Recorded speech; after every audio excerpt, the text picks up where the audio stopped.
अस्सलामुअलैकुम students, welcome to our YouTube channel ज़ीज़ी study portal. तो आज हम डिस्कस करने वाले हैं AFC 03QM चैप्टर नंबर 17, जिसमें हम पार्ट 1 में sample, type of samples and उनके फार्मूला, सैम्पल्स के और काफ़ी सारी टाइप्स और इम्पोर्टेंट MCQs और क्वेश्चंस डिस्कस कर चुके हैं। तो आज पार्ट 2 में हम डिस्कस करने वाले हैं सैम्पलिंग डिस्ट्रीब्यूशंस के अबाउट, इनके फार्मूलाज कैसे लगाने हैं। ठीक है, तो वीडियोस को कंप्लीट देखिएगा और चैनल को जल्दी से सब्सक्राइब कर लें। तो चलिए स्टार्ट करते हैं। Sampling distribution of sample mean. अब लेट 2, 4, 6 एंड 8 ये आपके पास एक नंबर्स लिखे हुए हैं। अब n is equal to 2 with replacement. कितना डिफरेंस है दरमियान में? 2, 3, 4, 5 और 6, मतलब इसमें 2 का डिफरेंस आ रहा है। सैम्पल साइजेस में 2 का डिफरेंस है। स्मॉल एन को सैम्पल से डिनोट करते हैं और कैपिटल एन को पॉपुलेशन के लिए डिनोट करते हैं। तो अब इसमें पॉपुलेशन कितनी है? 1, 2, 3 एंड 4, ये कितने हो गए? 4। अब जी नंबर ऑफ़ सैम्पल्स कैसे बनाते हैं? मैंने आपको सैम्पल्स का लास्ट वीडियो में फॉर्मूला बताया था, कैपिटल एन की पावर स्मॉल एन। तो कैपिटल एन हमारा 4 है, स्मॉल एन हमारा 2 है। जब इसको कैलकुलेट करेंगे तो आपके पास 16 आ जाएगा। अब दीज वुड बी एज, ये कैसे बने? पहले आपने सिंपल 2 2 लिखना है, 2 2, फिर 2 4, फिर 2 6, फिर 2 8, यानी सैम्पल्स बना लेने हैं इनके। फिर 4 2 4 4 4 6 4 8, फिर 6 2 6 4 6 6 6 8। इस तरह से आपने इसके कंप्लीट सैम्पल्स बना लेने हैं। नेक्स्ट है symbols for sampling distribution of sample mean. कौन कौन से सिंबल्स यूज़ होते हैं जी फार्मूलाज में? अब सिंबल्स क्या हैं इसमें? मीन जो इसमें होगा उसका फार्मूला होगा म्यू एक्स बार सिंपल मीन। स्टैंडर्ड डेविएशन में आपको पता है सिग्मा की वैल्यूज़ आती हैं, यानी सिग्मा वाला सिंबल आता है। तो इसके साथ भी मीन। अब ये मीन क्यों शो हो रहा है? देखें ऊपर हेडिंग में साफ वाज़ेह है, sample distribution of sample mean. तो ये मीन वाले जो सिंबल्स हैं वो लाजमी आएंगे, लेकिन जो सैम्पलिंग डिस्ट्रीब्यूशन के सिंबल्स हैं उसमें स्टैंडर्ड डेविएशन करेंगे तो सिग्मा आएगा, मीन सिंपल करेंगे तो म्यू आएगा, वेरिएंस यूज़ करेंगे तो सिग्मा मीन का स्केयर आएगा। वेरिएंस स्टैंडर्ड डेविएशन का स्केयर होता है। नेक्स्ट है जी formulas for sampling distribution of sample mean. ये बहुत अहम फार्मूला शीट है, इसको आप इसी तरह से स्क्रीनशॉट ले लें यहाँ पे, या अपने पास कॉपी पे नोट कर लें। ठीक है, अब मीन का फार्मूला क्या है? अभी ऊपर हम पढ़ा है, म्यू मीन, स्टैंडर्ड डेविएशन में सिग्मा मीन, वेरिएंस में सिग्मा मीन स्केयर। अब विद रिस्पेक्ट यानी विद रिप्लेसमेंट और विदाउट रिप्लेसमेंट। यार अब विद रिप्लेसमेंट क्या होता है और विदाउट रिप्लेसमेंट क्या होता है, पहले तो ये समझ लें। सिंपल विद रिप्लेसमेंट, जिस तरह एक बॉक्स है उसमें 2 रंग की बॉल हैं, जिस तरह एक रेड है एक ब्लू है। ठीक है, रेड एंड ब्लू बॉल्स हैं उसमें काफ़ी सारी।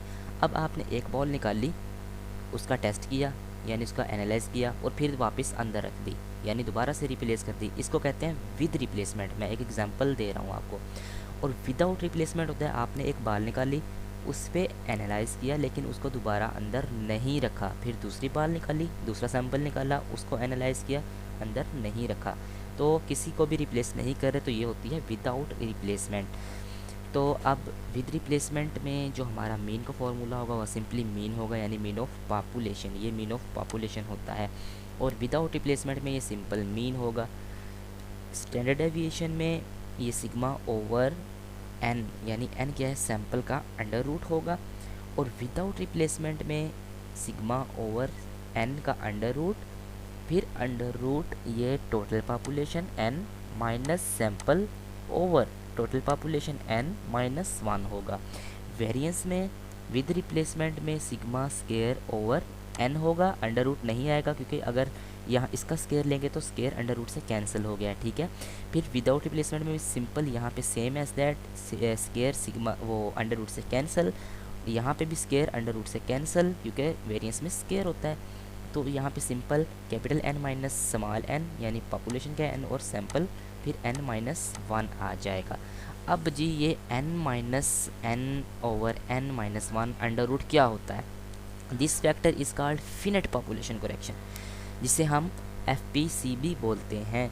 इसका आई कैप क्वेश्चन भी देता है, ये देखें मैंने वो भी आगे लिख के दिया है। It is denoted by FPC important I cap MCQs।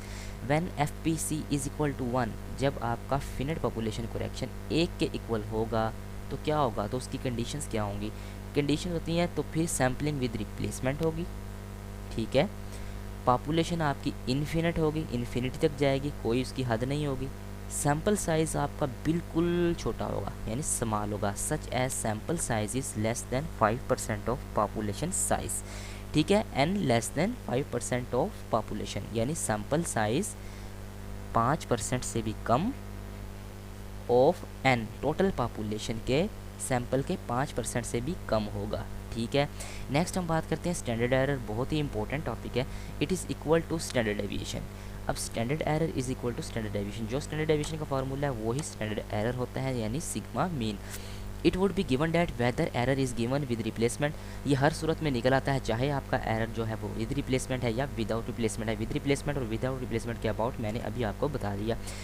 It question is silent then error, देखें, if question is silent then error is to be found according to with replacement. अगर आपके क्वेश्चन में कुछ भी नहीं दिया हुआ, वो साइलेंट है, तो उस किस्म का एरर हम विद रिप्लेसमेंट के ज़रिए जो निकालते हैं उसे स्टैंडर्ड एरर बोलते हैं। अब क्वेश्चन ऑफ आई कैप का क्वेश्चन सॉल्व कर लेते हैं। If sample size increase by 80 to 120 by which percentage error would be decrease, error किस सूरत में डिक्रीज़ होगा अगर सैम्पल साइज़ 80 से 120 तक इंक्रीज़ कर रहा है। स्टैंडर्ड एरर का फॉर्मूला क्या है, सिंपल सी बात है, ऊपर पढ़ा है, जो स्टैंडर्ड डेविएशन का है वही स्टैंडर्ड एरर का है, यानी कि sigma over under root N, but it is asked in percentage. अगर आपने परसेंटेज में निकालना है तो स्टैंडर्ड एरर होता है 1 over n p over 1 over n under root over 1 over n p, यानी पी परसेंटेज को शो करा, मल्टीप्लाई उसको कर देंगे 100 के साथ, तो आपकी जो स्टैंडर्ड एरर है वो परसेंटेज में आ जाएगी। आपने ऐसे डाटा पुट करके सिंपल कैलकुलेशन कर लेनी है, आपका आंसर 22.47% आ जाएगा। अब अगर वो कहे तो 40 से 75 तक इंक्रीज़ हो रही है, बिल्कुल सेम प्रोसीजर आपने जिस तरह मैंने ऊपर किया उसी तरह से ही करना है। 1 ओवर 75 माइनस 1, यहाँ पे डिफरेंस देखें, डिफरेंस होता है, मैं पहले बता चुका हूँ, 75 में से 40, अब पहले 75 आएगा फिर 40 आएगा, ओवर टोटल यानी 75 आएगा जहाँ तक इंक्रीज़ करना है, फिर मल्टीप्लाई बाय 100 करेंगे तो आपका परसेंटेज ऑफ स्टैंडर्ड एरर आ जाएगा -36.93, और नेगेटिव को आप नेगलेक्ट कर देना है तो सिंपल आंसर आपका स्टैंडर्ड एरर परसेंटेज में 36.93 आ जाएगा।